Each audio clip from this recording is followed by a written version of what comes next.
Hello, everybody. We're back with another reincarnation of this podcast. In today's episode, we'll be doing a NFL playoff recap, Super Bowl preview, some NFL conspiracy theories, and unfortunately, Taylor Swift. All right, let's recap these NFL playoffs. A couple weeks ago, we had the AFC wild card and NFC wild card games, with the Texans beating the Browns 45-14. CJ Stroud had a really good game. Meanwhile, as I predicted, Joe Flacco came right back down to earth and looked like a 40-year-old man that just came off the couch. And in the other game, we had the Chiefs beating the Dolphins 26-7 in a game where water was literally freezing as soon as you took it out of freezers. Beards and mustaches were freezing all over the place, and the Dolphins looked like they'd rather be at a funeral. It was bad from the beginning. But what would you expect from the Dolphins coming in from Miami to go into Kansas City in the middle of the winter time, and a quarterback who's from Hawaii? So pretty much expected. And then in the other two games, we had the Packers beating the Cowboys 48-32. I love this game. This game made me laugh for so many different reasons. It made me so happy. Especially being a Commanders fan. This was amazing. I've watched all the compilations of all the Cowboys fans raging. It was awesome. Jordan Love looked really good. He's getting a big payday this offseason. And the Cowboys hoping go back to regrouping, only inevitably do the same thing again, as they always do. So if you want to bet on one thing, that's what you had to bet on. The Cowboys are going to lose in the playoffs as usual. Go 12-5 and bout them out in the playoffs like normal. Then in the other game, we had the Lions beating the Rams 24-23. This was a really good game. Came down to the wire. Dan Campbell rolled the dice and threw it on third down with about a minute to go. When the Rams expected a run, he threw a slant. Jared Goff threw a slant to Amon-Ra St. Brown, and they picked up the first down, icing the game, and ending the Rams' playoff hopes. And Matthew Stafford's return to Detroit was not a good one, as the Rams fell short in this game. Then on Monday we had the Bills beating the Steelers 31-17. This is pretty much an expected result, with the Bills proving to be too much for the Steelers, who tried to make it interesting in the end. But an interception by Mason Rudolph pretty much sealed their fate at the end of the game. And then in somewhat of a surprise, 32 to 9, the Buccaneers destroyed the Eagles on Monday night. Me being a Baker Mayfield truther, I would like to say that I expected this, but I really didn't. Maybe something in the back of my mind, I really, really wanted this to happen. And I'm happy that it did. And Baker Mayfield is now giving the Buccaneers a really interesting decision to what they're going to do in this upcoming offseason, him being a free agent and them needing a quarterback. He's definitely put himself into that conversation to being an NFL quarterback again. And meanwhile, for the Eagles, they couldn't get anything going. I mean, their tush push wasn't working. Jalen Hurts couldn't pass. He was under attack all day. They couldn't run the ball. I believe Darius Slay got injured. Jason Kelsey's retiring. Nick Sirianni's on the hot seat. Although as I'm speaking right now, he hasn't been fired. Although they fired the offensive coordinator and defensive coordinator, and up to today, they hired Vic Fangio to be their new defensive coordinator from the Dolphins. Interesting move for them. And I believe they hired Kellen Moore to be offensive coordinator from the Chargers. So they'll go back and retool it for next year and hopefully do better. But we'll see. Then we had in the divisional playoffs, we had the Ravens beating up on the Texans 34-10. CJ Stroud couldn't get anything going in the second half after the game being tied 10-10 at halftime. The Ravens outscored them 24-0 in the second half.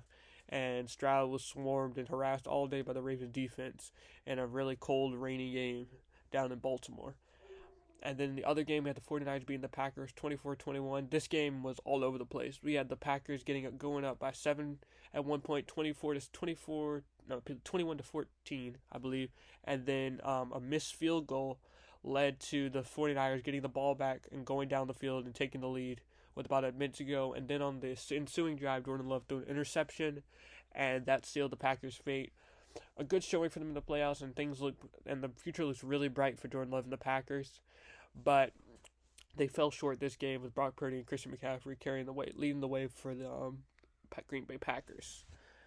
The next games, we had the Lions beating the Buccaneers 31-23. This was a good game back and forth, but it pains me to say, but Baker Mayfield really kind of lost this game for them. Through two costly interceptions, one in the beginning of the game and one at the end, that ultimately settled their fate. Jahmyr Gibbs had a really good game, giving them a touchdown to, I believe on fourth down. He ran for about 30 some yards for a touchdown, and that pretty much put the game out of reach for the Buccaneers, who were never able to recover. In the other game, we had the Chiefs beating the Bills 27-24. Another one for Patrick Mahomes over Josh Allen. He still seems to have his number. It seems like it's gonna be like that matchup is kind of like Brady versus Peyton Manning. And in the playoffs, Josh Allen just can't seem to beat Patrick Mahomes, no matter what he tries. And something that the Bills fans hate to hear, but it was wide right. Tyler Bass missed the game-tying field goal with about a little bit less, more than a minute to go in the fourth quarter, and the Bills were not able to stop the Chiefs, who went down and got a first down into the game. But in my opinion, even if they get the field goal, Patrick Mahomes would have had the ball with about 1 minute 40 and 2 timeouts. So I probably think they probably would have lost anyway. So, but don't tell that to Bills fans. They probably still think they could have won. And then I believe 2 days ago we had the AFC and NFC championship games. We had the Chiefs beating the Ravens 17-10. The Chiefs pretty much. I wouldn't say Patrick Mahomes played terrible, but it wasn't definitely his best game. But down the stretch, when he really needed a completion, really needed to make a play, he did it, completing a pass to Marquez Valdes-Scantling, and they were able to ice the game against the Ravens. But meanwhile, for the Ravens, they choked this game.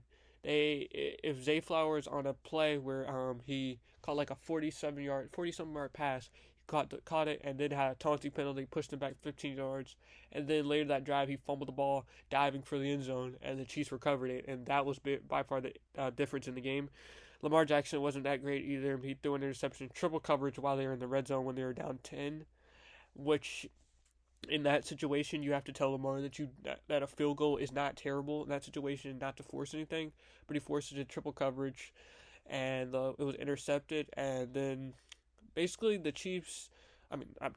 Ravens, they didn't run the ball enough in this game. I would like to say that the offensive coordinator outsmarted themselves because he just believe Ravens running backs only had like 5 carries the entire game. And aside from the first drive where Lamar threw a touchdown pass to Zay Flowers, he ran around the pockets a little bit, eluded a defender, and threw a touchdown pass to Zay Flowers. Other than that, Lamar didn't really do that much running. I believe he had like another 20 some yard run. But other than that, he really didn't do much running, and that surprised me. Being the Ravens have like the best running game in the league. That was very surprising to me. But in the end, the Chiefs are going back to the Super Bowl again. Everybody doubted Patrick Mahomes, saying he has no receivers. Travis Kelce's washed. We'll get back to that later. But he's going back to his fourth Super Bowl. He's won 2. Yes, his fourth Super Bowl. And they'll be playing the 49ers, who beat the Lions 34-31. This game was a really good game. The Lions blew it. They were up 24-7, and then the second half they just couldn't stop the 49ers. They were outscored 34-7. They were about what's that? They outscored like 27-7 in the second half. At one point, the 49ers scored 27 straight points, and the turning point of the game was really a deflected pass that bounced off a Lions defender's helmet, and that was caught by Brandon Ayuk. And then after that, the 49ers had all the momentum, and the Lions couldn't get anything going. But another key point in the game was when the game was tied and the Lions went for it on fourth down rather than kicking a 48-yard field goal. They weren't able to convert on that fourth down, and the 49ers subsequently got the ball and drove it all the way down the field and led to Elijah Mitchell rushing touchdown. And after that, the Lions were never able to recover. They tried an late onside kick at the end of the game. However, they weren't able to get it, and the 49ers went back to the Super Bowl. Maybe Kyle Shanahan will be able to beat Andy Reid this year after they were lost to him with Jimmy G as their quarterback a couple years ago. And that'll set up a rematch of the Super Bowl from a few years ago. And then on February 11th, we have the 49ers against the Chiefs at 6:30. I'm gonna have to lean 49ers. I think they have a better team overall, but really, I'm gonna be honest with you. The only reason I want the 49ers to win is because I really don't want to see Taylor Swift win the Super Bowl. I didn't want to see them get this far just because I'm sick of them every time Travis Kelce catches a 2-yard end route, then panning the camera up to the box and seeing her jumping around like they just won the Super Bowl off that one play. It's all getting annoying. I really don't want to see this anymore. I'm sick of it at this point. It's gone on way too long. And I know the NFL, they love it because they're getting all the marketing, all the Swifties, all of them are watching the games. It's all over the place, all of the ads, all the promotion. It's getting annoying at this point. I know other NFL fans that don't really care about Taylor Swift that much. They'll agree with me, but the NFL, money is money to them, and they're not going to turn down this promotion, all this publicity. They're not going to turn this down. They're getting like, I believe like the game against the Bills against the Chiefs, Bills against Chiefs. I believe that like 50 some million viewers. Like that's the most in the last 12 years. Most watched AFC championship, AFC playoff game in the last 12 years. So they're not turning down that kind of revenue. Um, that's about it for the playoff recap. What I wanted to touch on next was the conspiracy theories that be coming about these playoffs. Well, I heard one. I believe one of them was that there are two colors for the Super Bowl logo, and the last 2 years had predicted it. Like 2 years ago, it was blue and orange, and it was Rams and Bengals.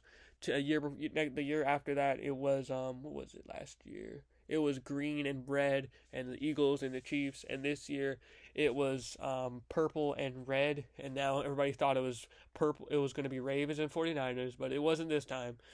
And now the conspiracy theories have gone to something else, and they say Taylor Swift is what the NFL wants in the Super Bowl, which I'm not denying. They probably do, as I just said, they probably do want it in the Super Bowl. I'm not gonna lie to you, but it's annoying to me because how the conspiracy theories just like switch their entire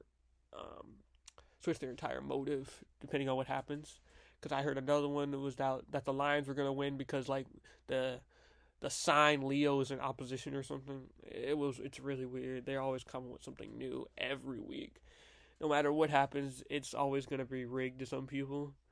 Now I'm not here saying that the NFL is not rigged, but I will say that maybe the officials do favor certain teams. So like inexplicable calls that don't make sense sometimes. I feel like the NFL could be favoring certain teams, but I don't think the league is rigged per se. I do think certain players and coaches are favored more than other ones. Like take Tom Brady for example. He definitely got favoritism in the league when he was playing. Not to say he wasn't a good quarterback, but he definitely did get the favoritism. Some of the soft roughing the passing calls, holding penalties, stuff like that. They definitely um, helped him in that specific area of the game. But I believe that's gonna wrap up this episode. Make sure to drop a comment down. Would you like to talk about what you would like to talk about next? And aside from that, I'm out. See y'all.